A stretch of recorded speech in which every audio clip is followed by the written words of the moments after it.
CASA has many missions. This is one of them, and we contribute nutrition to 400 or 500 families throughout Madison County, not just Huntsville.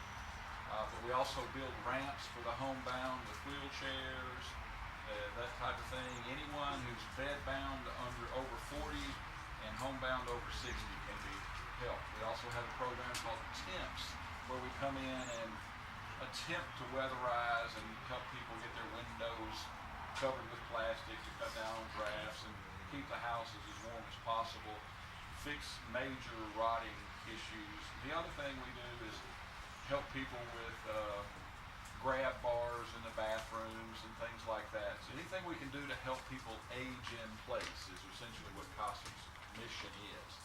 We're one of many different things that CASA does, and we are volunteer only here. We have a core of 4 or 5 folks who come really often. Occasionally we'll get a big group in, but we run pretty much year round. We'll take off the 15th of December.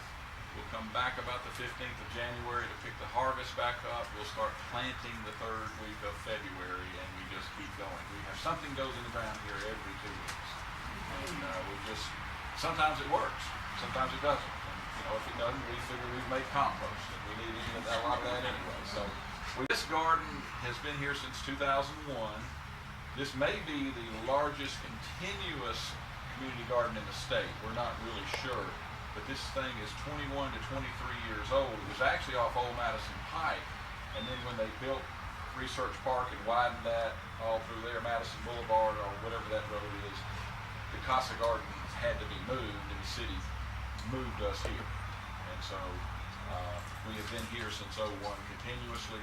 We were able to have a grant to purchase this. It is just over time things get added.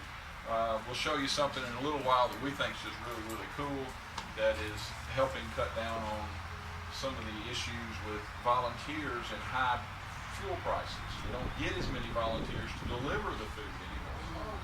So now we're trying to aggregate more. We have what we call a cool bot, where we have made for less than $2,200 the equivalent of a $7,000 to $8,000 piece of equipment to help us hold the harvest for up to a week, that kind of thing. So we use your donations well, and we would be thrilled to have either your time or your money if you feel so inclined. You certainly don't have to, but you need to ask while you're here.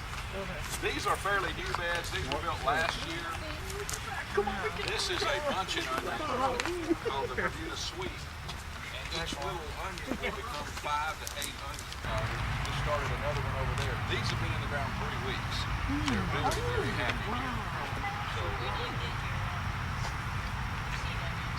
well, Nicole gave us some leeks last year, but these we actually pull and onions. If you're growing onions, whether it's these or others, one of the things we've learned is if you're taking and harvesting the bulb in that first part of the stalk, don't throw the other part away. Either crush it up, freeze it if you don't need it right then, put it away, and then you can use it to make a concentrate as a pest control. Just putting it in a couple ounces of water, that concentrate. And what we do is we'll take and cut the stems off and walk down these rows and just drop pieces of onion heads or the stalks. Pests don't like that. So it's just any little thing. It lasts about 10 days, but that's 10 days we don't have to spray anything.